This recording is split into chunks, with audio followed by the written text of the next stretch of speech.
अस्सलाम वालेकुम friends. Mac and associate के यूट्यूब चैनल से एक बार फिर आपको मैं आबिद कयूम एडवोकेट का दाबर्स है। आज के इस वीडियो में हम जिस टॉपिक पे बात करना चाह रहे हैं उसे बहुत सारे पाकिस्तानियों को वास्ता पड़ता है, जो पाकिस्तान में भी मौजूद हैं और जो मोस्टली ओवरसीज़ हमारे भाई काम कर रहे हैं या रेजिडेंट हैं, उनको इससे तो अक्सर ही वास्ता पड़ता रहता है। तो आज के इस टॉपिक पे हम बात कर रहे हैं power of attorney. Power of attorney क्या होता है, इसके कंटेंट्स क्या होते हैं, ये किस लिए दिया जाता है, किसको दिया जाता है, क्यों कर दिया जाता है, कास्ट कितनी आती है, लिमिटेशंस क्या हैं, काइंड्स कितनी हैं, और इन जैसे बहुत से क्वेश्चन हम इस वीडियो में कवर करेंगे। तो इस वीडियो को एंड तक देखिएगा, लाइक कीजिए, सब्सक्राइब कीजिए। तो स्टार्ट करते हैं कि पावर ऑफ टर्नी के फंक्शंस क्या होते हैं, ये क्या डॉक्यूमेंट है, इसकी आपको क्यों ज़रूरत पड़ती है और ये क्यों कर देना चाहिए।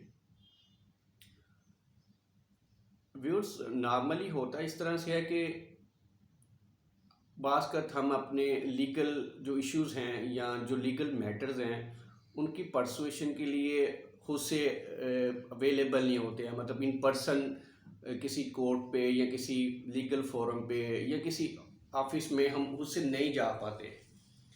तो उस सिचुएशन में आप किसी को ऑथोराइज करते हैं। ये बेसिकली कंसेप्ट जो इसका है वो अथॉरिटी लेटर से निकला हुआ है, बट चूँकि एक purely it's a pure legal documents and it deal under the power of attorney act 1882 जो पाकिस्तान में एम्पावर्ड है अभी तक विद फ्यू अमेंडमेंट्स, उसके अंडर ये जो डॉक्यूमेंट ट्रीट किए जाते हैं और उसी के अंडर जो हमारी कोर्ट्स हैं वो भी इनको ट्रीट करती हैं। तो अब इसमें सवाल जैसे मैंने आपको स्टार्ट में बताया कि बहुत सारे हैं, लेकिन हम उसमें से मोस्टली वो सवाल कवर करेंगे जो एवरीडे हमें इस डॉक्यूमेंट को इन्हें ड्राफ्ट करते वक्त या क्लाइंट को सजेस्ट करते वक्त या वो जब इसको बनाना चाह रहे होते हैं, ड्राफ्ट करवाना चाह रहे होते हैं, तो उनके माइंड में होते हैं, वो हमसे पूछ लेते हैं कि भाई ये जनरल पावर ऑफ टर्नी क्या है और स्पेशल क्या है। तो हम स्टार्ट करते हैं इसकी काइंड से कि पावर ऑफ अटर्नी की काइंड्स क्या होती हैं। लेकिन उससे पहले हम थोड़ा सा ये जैसे आपको ये बताया कि ये इसका कंसेप्ट जो है वो यानी जैसे कि इसके इंट्रोडक्शन में कि ये होता है इसलिए कि अगर आप खुद से अवेलेबल नहीं है किसी एक फोरम पे जाने के लिए, लेट्स से आपका कोई आप ओवरसीज़ हैं, आप USA या UK या किसी भी ऐसे मुल्क में वो बैठे हैं जो जहाँ से आपका आना मुमकिन नहीं है, तो आप ये कहते हैं कि भाई हम तो नहीं जा सकते लेकिन हमें अब इस काम को करना तो है, ये भी पाकिस्तान में जो हमारा मैटर पेंडिंग है उसको परसू भी करना है। तो अब उसके लिए फिर लॉ आपको एक फैसिलिटी देता है कि आप किसी को ऑथोराइज कर दीजिए, और जब आप इसको वो प्रॉपरली ऑथोराइज करते हैं तो वो डॉक्यूमेंट पावर ऑफ अटर्नी कहलाता है। तो ये तो इसका कंसेप्ट हो गया। अब पावर ऑफ अटर्नी की इकसाम क्या है वो वहाँ से हम स्टार्ट करते हैं कि पावर ऑफ अटर्नी नॉर्मली जो एवरीडे जो यूज़ होते हैं वो दो तरह के हैं। एक होता है स्पेशल पावर ऑफ अटर्नी और एक होता है जनरल पावर ऑफ अटर्नी। अब इन दोनों का एक मेजर डिफरेंस है। नॉर्मली आम जुबान में तो इनको हम मुख्तारनामा या पावर ऑफ अटर्नी ही कहे जाते हैं, लेकिन ये मुख्तारनामा ख़ास और आम में बहुत मेजर डिफरेंस है। और वो ये है कि आप जब special power of attorney draw करते हैं या वो किसी को देते हैं तो उसमें सिर्फ एक लिमिटेड से इख्तियार दिए जाते हैं। इसीलिए स्पेशल पावर ऑफ अटर्नी को लिमिटेड पावर ऑफ टर्नी भी कंसिडर किया जाता है, क्योंकि इसमें आपकी दी हुई जो पावर्स हैं वो लिमिट नहीं करती है। उसका स्फेयर होता है जो इसमें अटर्नी होल्डर होता है वो उससे बियॉन्ड वर्क नहीं कर सकता या उससे बियॉन्ड उसकी पावर्स कंसिडर नहीं की जाती। लेट्स से कि आप जो है वो आप कहीं अमेरिका में रेजिडेंट हैं और आपके अगेंस्ट कोई केस आ गया है, या फिर आप इवन पाकिस्तान में हैं लेकिन आप बीमार हैं, सिक हैं, बेड रेस्ट पे हैं, तो आप वो केस परसू नहीं कर सकते। या फिर आप कोई ऐसी पर्दा नशीन खतून है कि आप कोर्ट में नहीं जाना चाहती, तो उस सूरत में आप किसी को जब पावर ऑफ अटर्नी देंगे अपने केस की पैरवी के लिए, तो वो स्पेशल पावर ऑफ अटर्नी कहलाएगा। तो जो दूसरा जनरल पावर ऑफ अटर्नी है, जनरल पावर ऑफ अटर्नी में आप एक स्कोप उसका ज़रा वाइड कह सकते हैं कि उसमें आप नॉर्मली राइट्स दे देते हैं आपकी प्रॉपर्टी को सेल करने के। तो जो कि एक बहुत बड़ा राइट है कि आपकी प्रॉपर्टी कोई दूसरा इंसान सेल भी कर सकता है जिसको आपने अटर्नी बनाया होता है। इसमें नॉर्मली दो पार्टीज़ होती हैं, एक जो बंदा इसको ड्रा करवा रहा होता है, यानी जो इसका मतलब बनाने वाला या तफवीज़ करने वाला होता है, जिसको हम एग्जीक्यूटेंट कहते हैं या उसे प्रिंसिपल भी कहा जाता है, एग्जीक्यूटेंट और प्रिंसिपल। और जो ये डेपोनेंट भी कहलाता है वो कुछ सूरतों में। लेकिन जिसको आप दे रहे होते हैं ये इख्तियार, जिसको ये सारी पावर्स आप दे रहे होते हैं कि भाई मेरे बिहाफ पे you can do all these things on my behalf, वो अटर्नी होल्डर कहलाता है या स्पेशल अटर्नी कहलाता है अगर आप स्पेशल पावर ऑफ अटर्नी बना रहे हैं।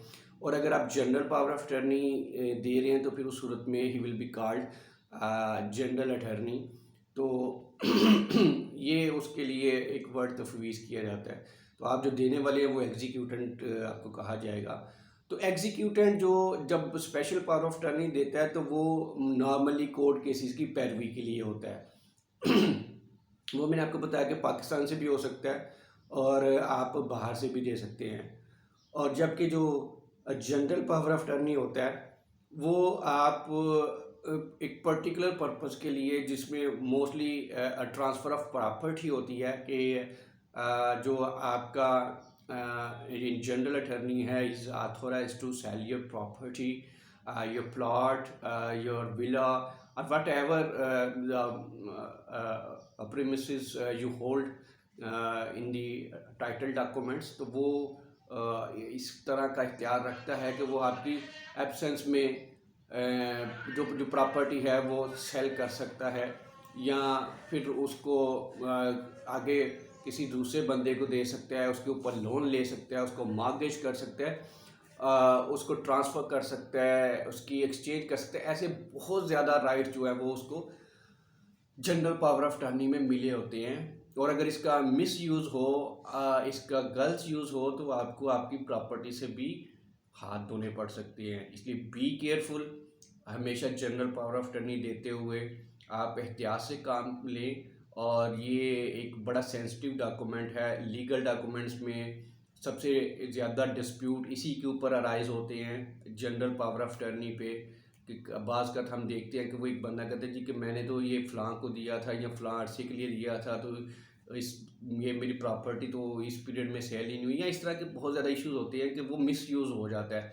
तो इसमें आप बहुत केयरफुल रहें और जैसे वो आपका असाइनमेंट हो जाए तो कोशिश करें इसको रिवोक कर दें। वो एक अलग से मामला है। मैं कोशिश करता हूँ कि अगर ये बहुत ज़्यादा लेंथी ना हो पाए तो इसी वीडियो में इसकी रेवोकेशन का प्रोसेस भी बता दूँ। लेकिन रेवोकेशन से पहले अभी मैं इसकी काइंड्स के बाद आता हूँ इसकी रजिस्ट्रेशन के ऊपर, कि ये रजिस्टर कहाँ पे होता है और क्या इसको रजिस्टर्ड करवाना ज़रूरी है। नॉर्मली जो आप स्पेशल पावर ऑफ अटर्नी यानी देते हैं, अगर तो आप विद इन पाकिस्तान हैं और पाकिस्तान से रह के ही किसी को दे रहे हैं, तो उस सूरत में इसको कहीं पे रजिस्टर्ड करवाने की कोई ज़रूरत नहीं है। मतलब हम 3 4 5 लोग हैं, हम किसी एक पार्टी को देते हैं कि भाई ये मतलब हम पंजाब में रह रहे हैं या ये मतलब सिंध में है, ये इवन पंजाब में किसी दूर का शहर है, तो वहाँ किसी काम की वो परसुएशन या किसी पेंडिंग केस या में आप उन्होंने अपीयर होना है, तो आप कहते हैं कि हम सब अपीयर होने के बजाय एक बंदे की इनमें से एक को जो है वो पावर ऑफ अटर्नी दे देते हैं, वो हम सबके बिहाफ पे चला जाए, तो it's a possible, you can do that. तो वो कहीं रजिस्टर्ड नहीं नॉर्मली होता और ना इसको रजिस्टर करवाना कानून की मंशा है। अब अगर जनरल पावर ऑफ अटर्नी है वो आप विद इन पाकिस्तान रहते हुए देंगे या आउट ऑफ पाकिस्तान रहते हुए, वो आपको दोनों सूरतों में रजिस्टर्ड करवाना पड़ेगा। अब पहले हम उसको स्पेशल को क्लियर कर ले। स्पेशल यानी वो पावर ऑफ अटर्नी, जैसे कि मैंने कहा कि वो कहीं पे विद इन पाकिस्तान अगर आप दे रहे हैं तो उसको रजिस्टर्ड करवाने की ज़रूरत नहीं है। वो जस्ट आप पावर ऑफ अटर्नी आप 500 के स्टाम्प पे या आप 1000 के स्टाम्प पे निकालते हैं तो उसको वो प्रॉपरली साइन होगा, उसमें 2 विटनेस आ जाएंगे। उसके बाद मैक्सिमम उसको आप नोटराइज करवा लीजिए तो आप ये एक कंप्लीट डॉक्यूमेंट हो गया। But the in the case of general power of टर्नी it requires proper registration. तो इसकी रजिस्ट्रेशन का जो मामला है वो अगर पाकिस्तान में रहते हुए आप किसी को देते हैं तो उसमें देने वाला जो है, यानी जिसको मैंने आपको बताया कि जो मैंने ये इख्तियार तफवीज़ कर रहा है, एग्जीक्यूटेंट है, अगर वो पाकिस्तान में ही है तो फिर तो अम्बेसी से अटेस्टेशन और मिनिस्ट्री ऑफ फॉरेन अफेयर की अटेस्टेशन नहीं चाहिए। तो फिर वो अगर दे रहा है अपने किसी सिबलिंग को, किसी ब्लड रिलेशन को, मतलब अपने ब्रदर को दे रहा है, अपने बेटे को दे रहा है, बहन को दे रहा है, भाई को, बाप को, तो वहाँ आपकी ये document before the sub registrar registered ज़रूर होगा, लेकिन इसके ऊपर जो कास्ट है वो नहीं आएगी। इस पे जो सिर्फ स्टाम्प की कास्ट आएगी, बाकी रजिस्ट्रेशन कास्ट जो है वो इसकी नहीं होगी। बट अगर वो किसी दूसरे बंदे को देता है, मतलब जिससे उसका कोई ब्लड रिलेशन नहीं है, वो फर्स्ट सेकंड थर्ड कज़न भी हो सकता है, कोई आपका दोस्त भी हो सकता है, कोई इत्तेमाद का बंदा, any person he can be और शी कैन बी। तो उस सूरत में आपको ये डॉक्यूमेंट रजिस्टर्ड करवाना ही है। रजिस्टर्ड करवाए बिना वो यूजेबल नहीं है और उसके डॉक्यूमेंट बनाने का कोई पर्पज़ नहीं होगा अगर वो रजिस्टर्ड नहीं होता तो उस सूरत में ये रजिस्ट्रेशन की जो कास्ट है जो इन दिनों चल रही है वो 2% है। ठीक है, जो उसमें जो आपने प्रॉपर्टी मेंशन की है, जो प्रॉपर्टी आप ये देखिए, ये प्रॉपर्टी की जब मैं बात करूँ तो ये इमूवेबल प्रॉपर्टी, जिसमें आपका घर, प्लाट, वो मतलब बंगलो और बिल्डिंग वगैरह हो सकती है, तो उसकी जो मालियत है उसका 2% की बात कर रहा हूँ। वो उसकी रजिस्ट्रेशन फ़ीस होएगी, जो इस वक्त नाफिजुल अमल है, ये चेंज भी होती रहती है या हो सकती है। तो ये अगर आप विद इन पाकिस्तान है तो आपको सिर्फ वो बना के तो वो उसको रजिस्टर करवाना है। लेकिन अगर आप आउट ऑफ पाकिस्तान है, ओवरसीज़ हैं, ओवरसीज़ रहते हुए अगर आप किसी को ये पावर ऑफ अटर्नी दे रहे हैं स्पेशल या जनरल, तो सबसे पहले आपको पाकिस्तानी एम्बेसी या Pakistani consulate wherever you are residing you have to go there and you have to go there personally with 2 witnesses। वहाँ आप कौंसलर के सामने पेश होंगे। हर एम्बेसी का स्लाइड सा मतलब पाकिस्तानी एम्बेसी जहाँ कहीं भी है, वो London, Paris, New York, coach Bahrain, जहाँ जहाँ भी है, उनका स्लाइड सा ऑलमोस्ट एक सही है उनका प्रोसेस, द स्लाइड चेंजेस। तो वो मेरे भैया आपको वहाँ से उसको अटेस्ट करवाना होएगा। अटेस्ट करवाने के लिए मैंने आपको बताया कि फ़िज़िकली जाना है, 2 गवाहान भी होना ज़रूरी हैं, और उसके बाद वो डॉक्यूमेंट आप वहाँ से टेस्ट करवा के पाकिस्तान भेज देंगे। यहाँ पाकिस्तान आके भी वो रजिस्टर्ड होएगा। जी हाँ, यहाँ वो मिनिस्ट्री ऑफ फॉरेन अफेयर के ऑफिस से रजिस्टर्ड होगा।